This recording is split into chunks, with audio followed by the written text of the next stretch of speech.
Hola amigos, bienvenidos una vez más a Proyecto Guión en Blanco. Por desgracia, Culiacán, Sinaloa ha vuelto a dar la nota. El viernes 26 de agosto a la 1:25 de la tarde aproximadamente fueron acribillados Edgar Giovanni Parra Zambada, de 42 años de edad, y su acompañante Juan Mesa Vargas, de 43 años de edad, de oficio albañil. Edgar Parra tenía como ocupación comerciante de mariscos, mientras que Juan Mesa tenía como oficio el ser albañil. La Procuraduría General de Justicia del Estado de Sinaloa ya confirmó que Edgar Parra,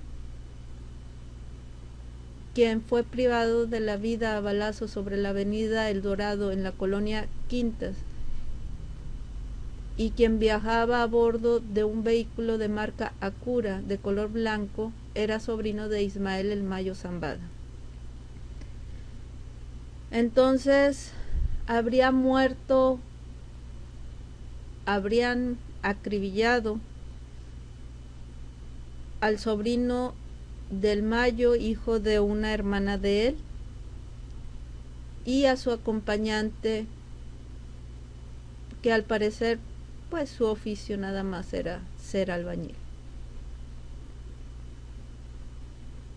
Por desgracia, esto es importante porque he estado viendo en las noticias los escenarios que están poniendo especialistas sobre el tema de qué pasaría en caso del tipo de negociación que se hubiera hecho para la liberación de los hijos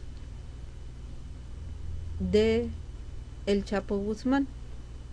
Algunos analistas preveían una calma, otros prevén una guerra, y todo dependiendo de cómo hubiera sido la negociación. Algunos analistas piensan que el Mayo dio un manotazo y puso orden, y otros dicen que si concedió algunas prebendas a el cártel Jalisco Nueva Generación, esto podría ser tomado como un signo de debilidad. A continuación les voy a poner una breve entrevista para que vean cómo fue o cómo es que algunos analistas han visto estas posibilidades. Voy a hacer una serie de videos con diferentes analistas para saber qué es lo que podría suceder en los próximos meses. Buenas noches, bye bye, nos vemos, suerte. Afortunadamente hemos logrado comunicarnos con Ismael Bojorquez, director de Los Amigos de Río 12, este sitio de noticias allá en Culiacán, Sinaloa, que señala que el Mayo Zambada estuvo involucrado en la negociación de la libertad, la liberación del hijo o los hijos del Chapo Guzmán, que fueron secuestrados en el restaurante La Leche en Puerto Vallarta hace unos días. Le agradezco mucho a don Ismael que nos tome la llamada. Ismael, ¿cómo les va? Buenos días. Vicente, ¿cómo estás? Mucho gusto saludarte. Ustedes saben que los respetamos, los admiramos y los leemos, los seguimos. Nos hemos enterado que ustedes manejan esta información. Cuéntame, ¿qué sabes acerca de la liberación del hijo o los hijos del Chapo Guzmán? Bueno, desde unas horas después de que los levantaron en el restaurante La Leche, nosotros nos enteramos por varios fuentes acá en Culiacán de que habían levantado al hijo mayor del Chapo Guzmán. Esto era absolutamente extraoficial. Pero luego, con las horas, ya se dio a conocer oficialmente el hecho que ocurrió en el restaurante en Puerto Vallarta, ¿no? Entonces, se empataron las dos cosas. Por un lado, los rumores de que habían levantado a Iván Archibaldo, y por otro lado, la información, el hecho ya contundente, oficial, de que habían levantado a estos muchachos. Entonces, la información empezó a fluir de manera por los canales oficiales, la Fiscalía de Jalisco, etcétera, ¿no? y la Fiscalía reconoció que había todos los elementos para establecer que uno de los levantados había sido Jesús Alfredo Guzmán Salazar. Sin embargo, nunca aceptó que estuviera el otro hermano, el hermano mayor. Aquí en Culiacán nuestras fuentes reconocieron que efectivamente Alfredo había sido levantado, pero nunca aceptaron que había sido también levantado Iván Archibaldo. Con el paso de los días se daba ya como un hecho que así había sido, ¿no? Nosotros, bueno, pues estuvimos buscando información sobre qué estaba ocurriendo en estos días, desde el levantón durante toda la semana. Nos enteramos que Ismael Zambada se había comunicado con el líder del cártel de Jalisco Nueva Generación, en este caso Nemesio Oseguera Cervantes, y que le había solicitado que regresara a los muchachos, ¿no? Pero bueno, finalmente no tuvimos más detalles, estuvimos al pendiente. Hasta el sábado en la mañana, 11:20 más o menos, recibimos la primera comunicación de una de nuestras fuentes en el sentido de que ya los habían liberado, que ya los habían soltado. Rebotamos esta información con otra fuente 20 minutos después y nos confirmó. Cuando obtuvimos la confirmación, nosotros decidimos publicar la nota en nuestra página web, y 2 o 3 horas más tarde de que la habíamos subido, una tercera fuente que tenía dudas nos confirmó plenamente que ya estaban libres y que en la negociación había participado Ismael Zambada. O sea, ¿sí fueron los dos hijos del Chapo Guzmán los secuestrados, los levantados? Según nuestras fuentes, sí, eran los dos. Lo que pasa es que, mira, yo entiendo eso, como oficialmente solamente se reconoció lo de Jesús Alfredo, para ellos era muy, digamos, delicado aceptar que también estaba Iván Archibaldo, porque eso sí hubiera significado decir que el cártel del Chapo se había quedado sin cabeza, ¿no? Desde hace tiempo se sabe ya, por información que tenemos acá, que el Chapo delegó todo su poder en la operación de sus negocios. Me refiero a la parte operativa, digamos, armada, bélica, de organización, de operación, de trasiego, etcétera, a su hijo mayor, que es Iván Archibaldo, ¿no? Y entonces aceptar que también Iván Archibaldo estaba secuestrado, estaba levantado, pues hubiera sido muy delicado para ellos. Nosotros entendemos eso, pero todo hace indicar, por la información que tenemos, que también él estuvo en el grupo, ¿no? Hay que decirlo, ustedes son de los valientes, independientes a través del semanario Río 12, que siguen tocando estos temas que son para muchas zonas del país sentencia de muerte para muchos de nuestros colegas, de nuestros periodistas.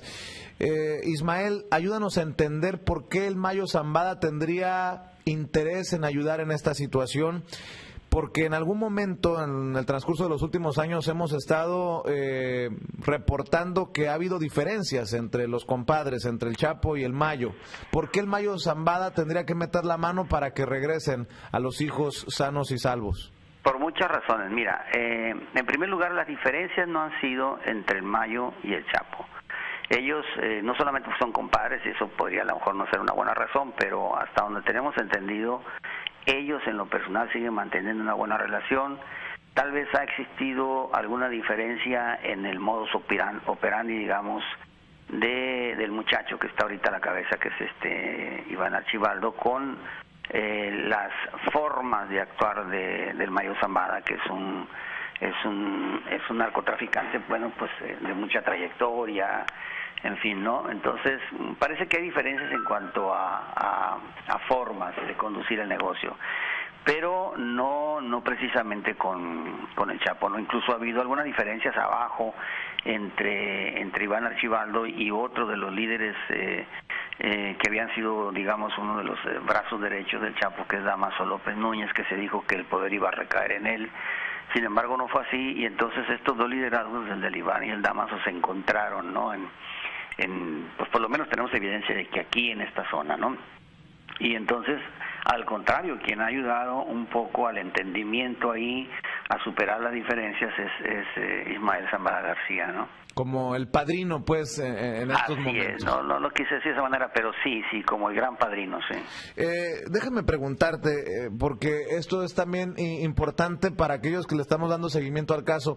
¿Tú crees que se vaya a desatar alguna reacción virulenta de los muchachos ahora que han sido liberados? Todo parece indicar contra aquellos que los levantaron.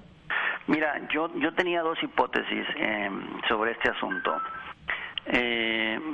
Para mí era un problema de Estado, la suerte de los hijos del Chapo. Se había convertido en un problema de Estado, porque hubiera significado, ahorita que me decías, ¿y por qué el Mayo estaba tan interesado? Bueno, no solamente porque quiere los hijos del Chapo, son hijos de su compadre, en fin, sino porque si no los hubieran entregado vivos, si hubiera ocurrido otra cosa, ahí sí se hubiera desatado una guerra muy, muy, muy fea, en la que se hubiera involucrado muchos estados de la República, prácticamente todo el país.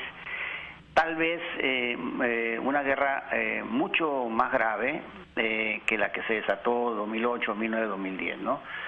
Entonces, yo creo que esa fue una gran razón, una de las razones por las que el cártel de Sinaloa buscó que esto se negociara mejor, ¿no? No sabemos los términos de la negociación, no sabemos qué fue lo que se ofreció, qué fue lo que se pactó.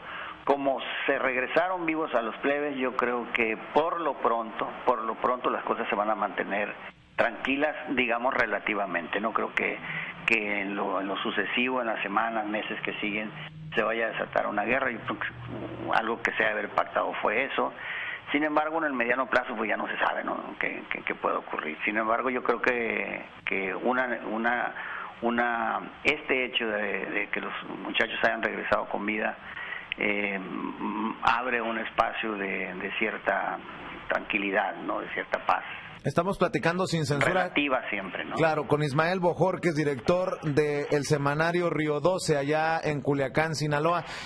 Ismael, ayúdanos a entender, ustedes están siempre, no porque vivan ahí, sino porque lo reportan al pendiente y pues le siguen la pista a este mundo del narcotráfico. Ayúdanos a entender cómo ves tú las herramientas, los recursos destinados inmediatamente por el gobierno federal, estatal, para dar con el hijo o los hijos del Chapo Guzmán levantados cuando tenemos a tantos desaparecidos en nuestro México lindo y herido. Mira, por lo que te decía ahorita, para mí el asunto de los muchachos estos se convirtió en un problema de Estado, no solamente para el Estado mexicano, sino también para los gringos. Tenemos información, nos cayó una información obviamente no confirmada, y si se los preguntan no te lo van a decir, que la DEA estuvo participando en las negociaciones, que la DEA intervino para que se dejara... ¿De ese tamaño? Sí, de ese tamaño, pero mira, es explicable. Alguien me decía, oye, pero es inconcebible, no, es al revés. Mira, si otro hubiera sido el final de esta historia, hubiera sido un problema para el país, hubiera sido un problema para el Estado, para el gobierno, y hubiera sido un problema para los gringos. Para los gringos que ocupan la droga en las calles, lo ideal es que en México todo ocurra con cierta tranquilidad. Ellos hacen su trabajo, administran el negocio del narco, agarran a quien quieren, y entonces si las cosas transcurren con cierta tranquilidad, para ellos mejor. Aquí no pasa nada, ¿de acuerdo? Lo otro que sabemos es que durante lustros ha habido ciertos niveles de interlocución entre el cártel de Sinaloa y las agencias gringas, ¿no? Entonces yo no tenía ninguna duda de que la DEA podía estar interviniendo para la liberación de los muchachos, porque para ellos era mucho mejor este escenario que el otro, porque si hubiera ocurrido otra cosa, entonces sí se hubiera asegurado, sí se hubiera garantizado una guerra en la que, pues, quién sabe qué hubiera ocurrido, ¿no? Además, el Mencho y el Chapo no son ajenos, no son extraños, en algún momento trabajaron juntos. Sí, mira, y hace 2 años, después de que el Chapo ordenó que se saliera, toda su familia que se saliera de allá porque no había seguridad, de aquí ya no se puede vivir. Entonces, ¿de dónde? ¿De Jalisco? De Jalisco, sí. Cuando el Mencho ya se apoderó del Estado y de buena parte de la región, ¿no? Y hace como 2 años más o menos, creo que fue más o menos cuando salió Caro, no sé si él fue promotor, pero fue en ese tiempo, que supimos que hubo encuentros entre el Cártel de Sinaloa y el de Jalisco, ¿no? Y que habían llegado a acuerdos de no agresión, de respetar a las familias. Acuérdate que Jalisco es como la segunda casa de los sinaloenses, ¿no? De los narcos sinaloenses. Allá tienen un montón de negocios, tienen familias, tienen propiedad, tienen todo, ¿no? Y entonces como que llegaron a un acuerdo de, bueno, te vamos a respetar tu territorio, respétanos las familias, etcétera. Entonces había un nivel de comunicación entre ellos. Yo creo que eso facilitó el acuerdo, ¿no? ¿Estás hablando de Caro Quintero? No, te digo que fue en ese tiempo en el que salió Caro, pero yo no podría asegurar que Caro motivó, que estuvo ahí está jugando promoviendo papel, esa reunión. Está jugando papel, si alguno, Rafael Caro Quintero, ahora que salió de la cárcel en el narcotráfico. Pues hay mucha gente que dice él mismo, ¿no?, que está retirado del negocio. Yo la verdad no lo creo, pero tampoco puedo afirmar lo contrario. Muy bien, pues Ismael, te agradezco mucho. ¿Dónde te puede leer nuestra gente? ¿Dónde puedes seguir? Ya no es la primera la primera colaboración que tenemos y no es la primera vez que invito a nuestra gente que si aprecia lo que hacemos nosotros, no nos quedamos cortitos, no le llegamos a los talones a la labor que realizan los amigos de Río 12 allá en Sinaloa. Lo digo con mucho cariño porque además lo creo, mi querido Ismael. ¿Dónde te pueden encontrar? ¿Dónde lo pueden leer? Porque además no solamente eres tú, es un equipo de valientes corresponsales. Sí, es el www.rio12todoconletra.mx. Y en serio, desde acá, nuestra admiración, nuestro respeto y cuídense mucho, porque al final ustedes son las personas que le están midiendo el agua a los camotes para que nosotros los reportemos después por acá. Gracias, Vicente, eres muy amable. Un abrazo a ti y a toda tu gente ahí. Te mando un abrazo. Ismael Bojorquez, director de Río 12, allá en Sinaloa, hablando de la liberación, todo parece indicar la liberación de los hijos del Chapo Guzmán y esta negociación en la que participa el jefe de jefes, el padrino, Ismael El Mayo Zambada.